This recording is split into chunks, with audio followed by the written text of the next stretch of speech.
Hi, I'm Bill Dennison with the University of Maryland Center for Environmental Science, and this is my colleague. I'm Heath Kelsey, also from the University of Maryland Center for Environmental Science. And today we're going to talk about using report cards to enhance environmental intelligence. Well, first we'll define what environmental intelligence means. We consider it the ability to acquire and apply environmental knowledge, also the collection of information of environmental value. If you actually look at the definition, the origin of the word environment, it's from a French word, environ, meaning surrounding, and intelligence is derived from a Latin word, intelligere, to comprehend or perceive. So putting those two together, a definition of environmental intelligence is the ability to perceive your surroundings. And we consider this within the context of a pyramid we're going to build of starting at the base of data gathering. And the key here is that we're undergoing an observation revolution with these sensor capacity dramatically expanding. So much so, in fact, that the data flow is a torrent. It's so much pressure of data that it's sometimes hard to get a drink of water with that flow of data. So what we've done is begun to generate a better capacity for analyzing data, and we do it with GIS, Geographic Information Systems. We do it with models, statistical analyses to take the data gathered into generating information. And then the synthesis and visualization techniques are evolving to do better knowledge building. For example, we have our National Socio-Environmental Synthesis Center, and we also teach classes in science visualization. These are techniques to bring data together to build knowledge. And then finally, at the top of the pyramid is ultimately this environmental intelligence, which we're saying is when you communicate good data effectively in a timely manner. And some examples of that are using our environmental report cards that get reported in the popular press and blog posts like on The Conversation to reach a broad audience. Putting all this pyramid all together, we have increasing information synthesis going up from data gathering to information generation to knowledge building to environmental intelligence. So we call this our environmental intelligence pyramid. Now, what we've done is recreated this pyramid using environmental report cards. So at the base, the data gathering, we have our scientific community that provides the primary and supporting documents, our management community with our technical documents in the information phase, the knowledge phase with our stakeholder groups and officials and our summary reports, and then environmental intelligence at the apex of the pyramid developing these report cards. And the information density increases as you go down the pyramid, but the information synthesis increases as you go up the pyramid. So that's our general background and philosophy of this pyramid that produces these report cards. And I'm going to give you, we're going to walk through several examples of report cards and talk about this as a journey, beginning in the late 20th century in Moreton Bay, Australia, evolving it into Chesapeake Bay, expanding into the Mississippi River, and then applying it in South American Orinoco River, and then ultimately trying to develop open source report cards so people can apply this everywhere in the world. So I'll start with the Australian case study. This is the Moreton Bay first run of report cards, and the initial one was qualitative. In fact, what we did is we sat around a table and said, well, this is the best Eastern Moreton Bay, and Brambell Bay is the worst, so we'll give that an A and an F and ranked everything in between. And then the quote I've used here is from Mark Twain: there's something fascinating about science. One gets such wholesale returns of conjecture out of such a trifling investment of fact. So the problem with this wasn't that we generated a qualitative report card. The problem was that it generated a huge amount of local media attention. And we realized we better do it better than just making it up. So we developed a monitoring program and a rigorous report card framework to start doing these report cards in a more scientifically rigorous way using that information pyramid that we indicated earlier. Now, when we started the report card, we just focused on Moreton Bay, but by popular acclaim, we expanded both north and south and into the watershed. So in the end, we had over 40 reporting regions using rigorous scientific monitoring data to populate this report card.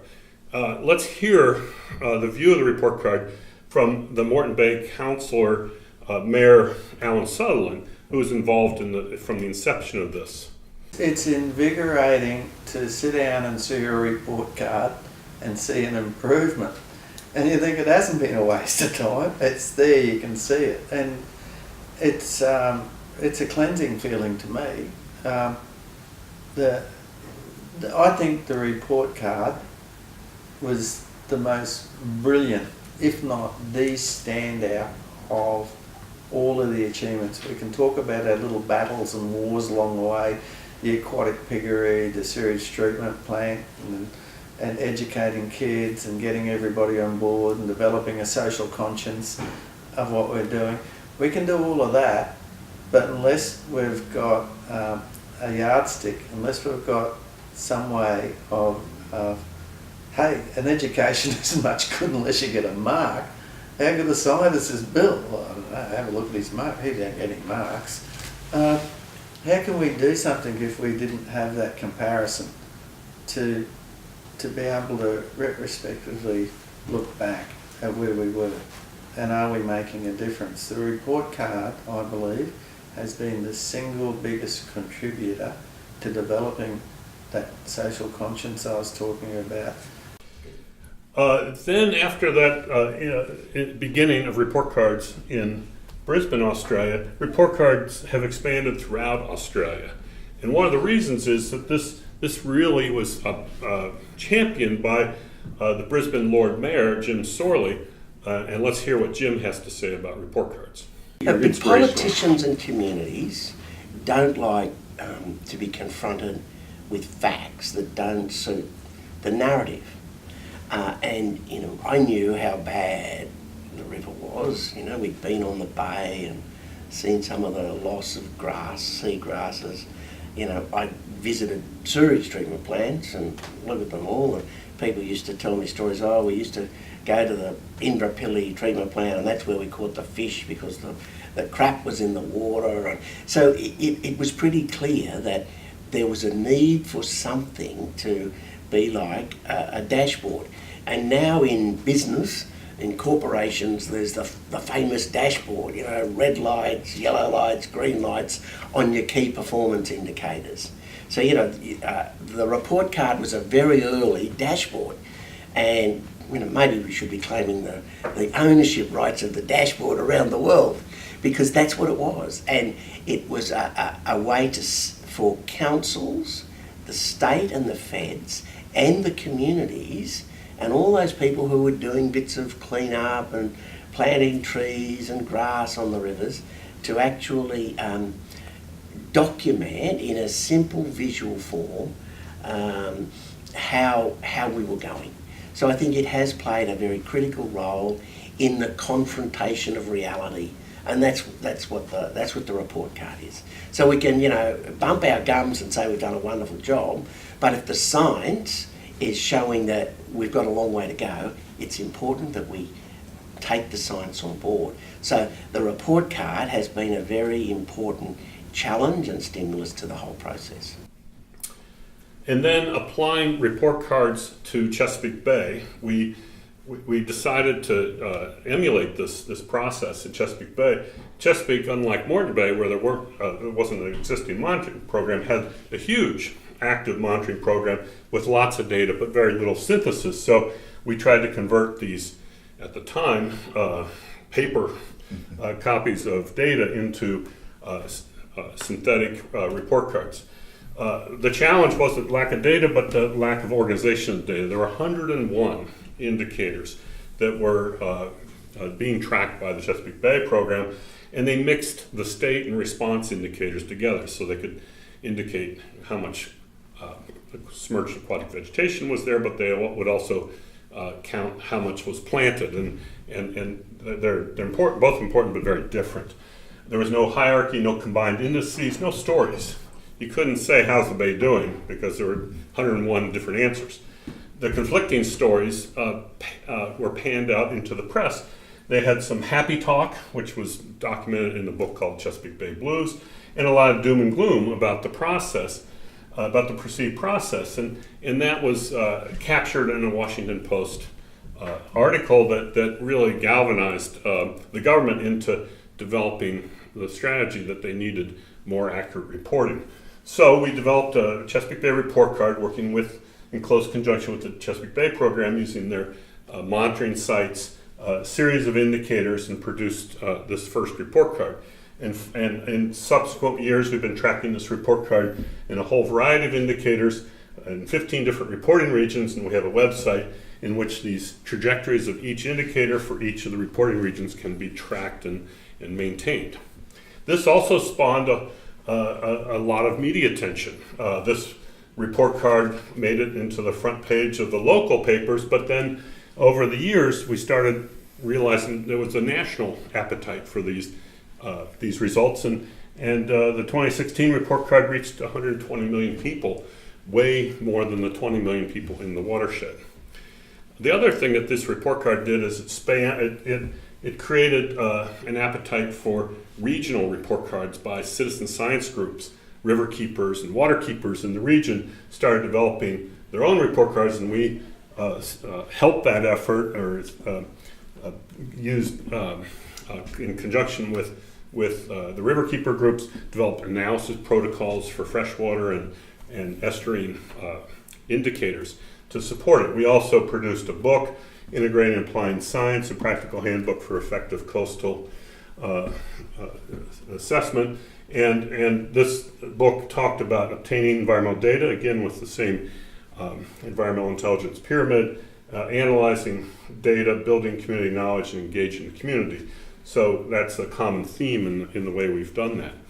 And in the end, we've gotten some response from this by Governor Martin O'Malley, who embraced the report card in his statting approach to governance. Let's hear from Governor O'Malley.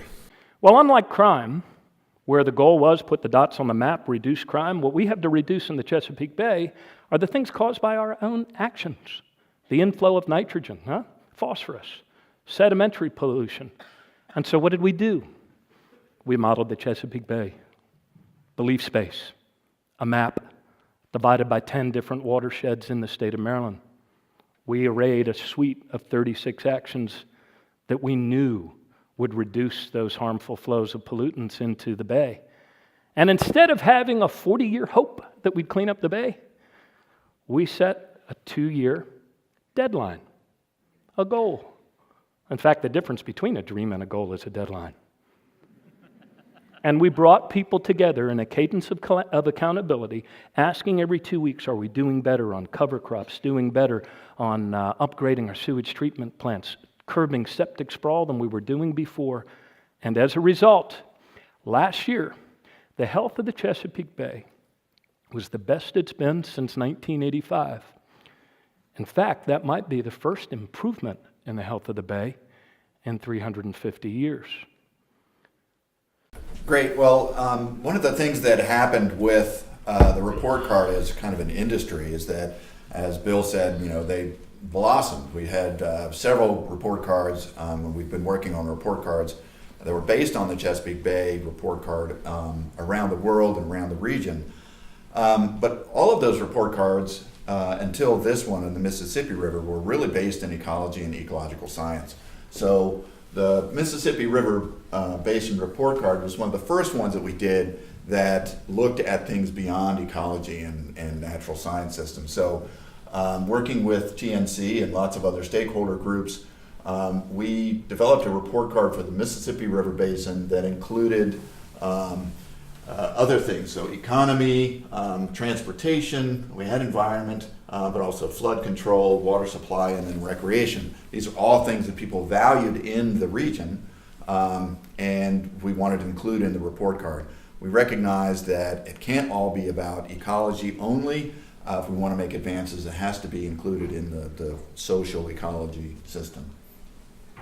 For this report card, we started in the middle of the country in St. Louis, and this arrow shows our pathway around the country as we worked in different regions and held stakeholder workshops with folks from each one of those sectors: transportation, recreation, flood control, etc. And the width of this arrow reflects the number of people that we had involved at each stage of the report card process. So by the end, we had something over 700 people involved in the creation of the Mississippi River Report Card. That's really important to have that stakeholder engagement and buy-in into the process. We presented some preliminary results at, calculated the preliminary results and presented them at a summit in Louisville, Kentucky in 2014. And we had different indicators for these different sectors. We had things that were outside of the watershed as well, so hypoxia in the Gulf of Mexico. So we presented these results, and we got a lot of feedback from the additional stakeholders that we had involved in this. It was very constructive. It was a bit painful, and we adjusted the report card a good bit based on this feedback. We published the draft report card. We had a methods paper that showed everybody how we did it. We got this great feedback that was facilitated by a group called Conversant, and then we revised the report card based on that feedback. There were pretty significant results or revisions. In 2015, we presented the final report card, which kind of rejigged some of the indicators that we had based on the stakeholder feedback and the results we've got. And then we had additional indicators for the Gulf of Mexico, including the Gulf Dead Zone, that hypoxic area with low oxygen, and then coastal wetland change in Louisiana.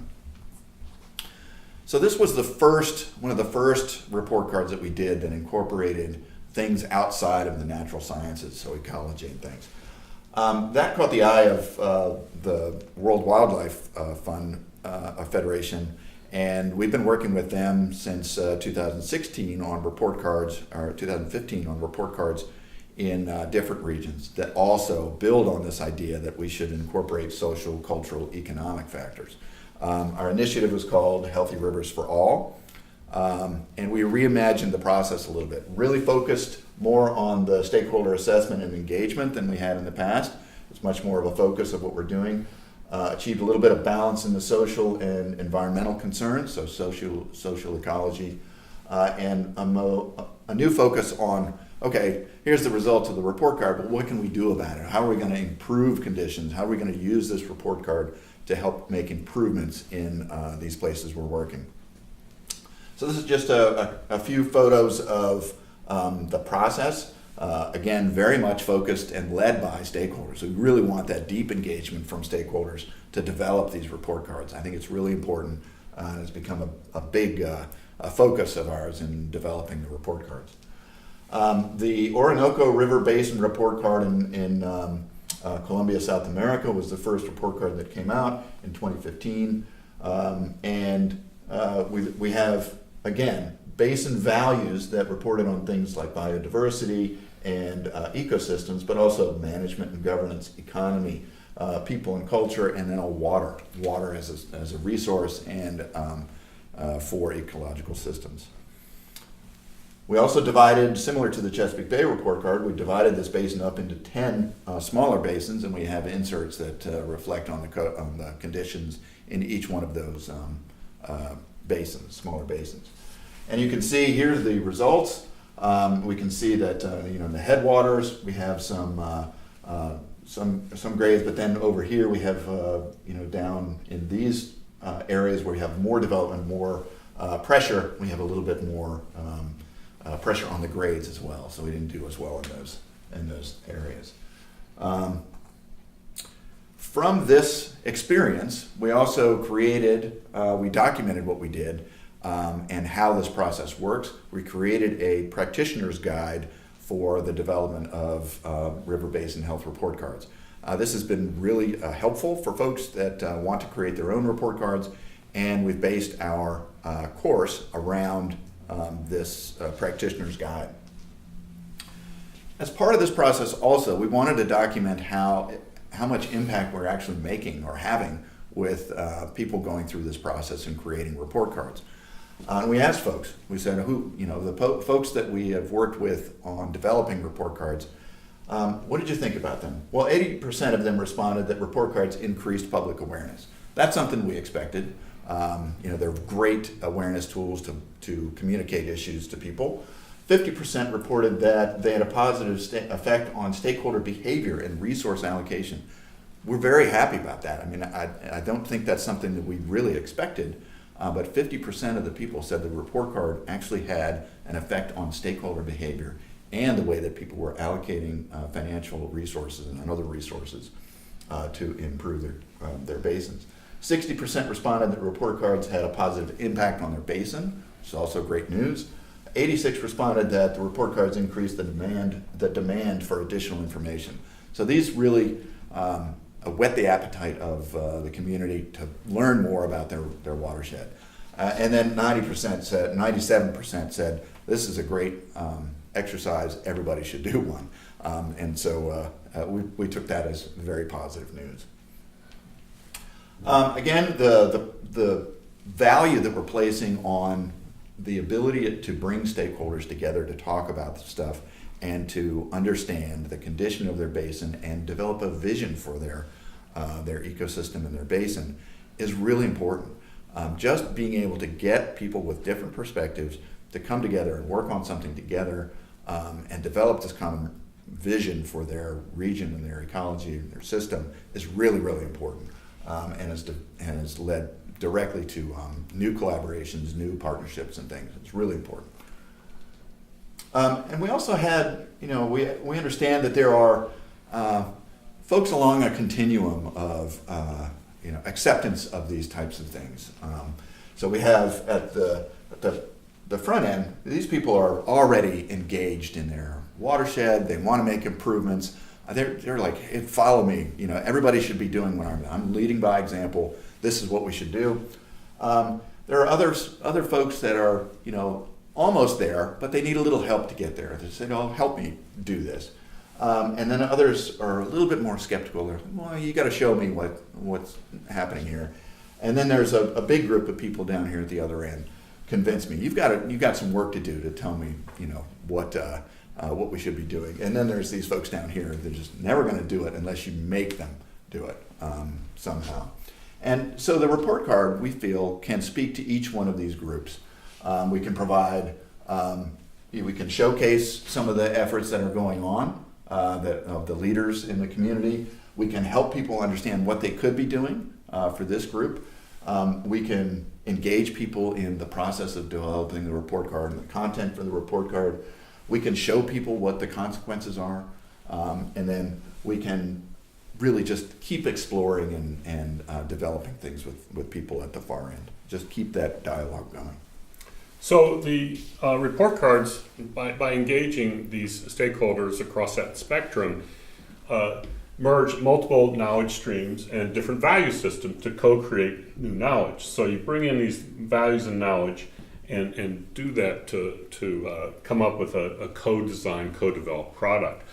And we've even have two different activities or games that we use in our program of engaging with stakeholders to introduce this. One of them is called Brainwaves that we developed with the International Water Center, and this activity merges different diverse knowledge streams. So business leaders to fishermen to local elders to natural resource scientists and local elected officials can all supply important and valuable knowledge and values into the process. We also have a report card game we developed with WWF called Get to Grade. This very interactive game has been showcased at a variety of international conferences. And what we've also are doing, and this is the kickoff of one of these report card courses, is where we try to teach people on how to do it. We use interactive video in that process, and we've done this. This is our second run. We'll be doing this in a regular fashion. In the process of developing report cards, this is what we go through in the course. We start by asking what's the big picture, develop a common understanding. We then ask people what we measure, and we prioritize our indicators. We say what is healthy to develop a scientific consensus on thresholds. We develop the answer to the question, what's the score? And we do that with a consensus-based manner. We then talk about what the story is so we can communicate that shared vision. And then ultimately, we say, what can we do so we can create timely action to achieve that environmental intelligence that we aspire to. So as we developed the report cards in lots of different places, we realized that we were doing a lot of the same things over and over again. And so we kind of codified it into a multi-step process. So we have basically 3 phases. One is in planning. We want to really make sure we have an understanding of what our goals are for the report card and the project, who needs to be involved, what stakeholders are necessary to bring together to create it. And then we have a 5-step process of creating the report card itself, starting with conceptualization, moving to choosing indicators, determining thresholds, calculating grades, and communicating the results. And then finally, the 3rd phase is how do we raise the grade? How do we use the information in the report card to improve conditions? And this was the latest phase of that. So the first phase is stakeholder mapping, and that's that planning phase where we figure out who in the region has the relevant connections and the interest and capacity to develop these report cards. So the 5 steps, I'll go into a little bit more deeply. Conceptualizing. We need to understand how the system works, and this is best done with a diverse group of stakeholders that we have identified in the first phase. So we bring folks together and develop a common understanding of how the system works, what things people value within the system, and then what's driving the condition of those. What are the threats that are happening to drive condition of those? Once we understand what people value in the basin, in the ecosystem, we can then choose the appropriate indicators. So once we know what people value, we can say, okay, well, how do we measure that? This is where we choose their indicators. That's step 2. When we have the indicators, then we can determine a threshold. For everything that we measure, we should have a target or a goal that we want to achieve for that. So say for chlorophyll measurements in water, what would be a good measurement for this? What would a good grade be for chlorophyll? And then we can measure against those. So the way that we calculate the grades is we take the data that we have, measure them against those targets, and then we develop a scoring system to calculate the grades. And then the fun part is developing the report card itself to communicate the story that are coming out of the data. This is... But it's not over when you communicate it. It's just beginning, because then the journey comes into how do you raise the grade? How do you take the knowledge that you have now about it in these different regions within the report card reporting area and figure out how to raise the grade? So one example is in the upper Mississippi, following that Mississippi report card that Heath talked about earlier, here's a follow-up conference to just focus on raising the grade. And that's, in fact, a different set of stakeholders in that process. So kind of in summary, looking back on this process, we're talking about building environmental intelligence with report cards, with that pyramid of environmental intelligence, and these adages, these things that we think report cards should be. They should be transparent, so you have accountability. They should be holistic, involving social, economic, ecological indicators. They should be stakeholder driven, and ultimately from the science side, they should be transdisciplinary. That is involving all the different scientific disciplines, but also the stakeholders engaged. So ultimately you can come up with a very robust, strong development of this pyramid to produce high quality report cards. Thank you very much. Thank you.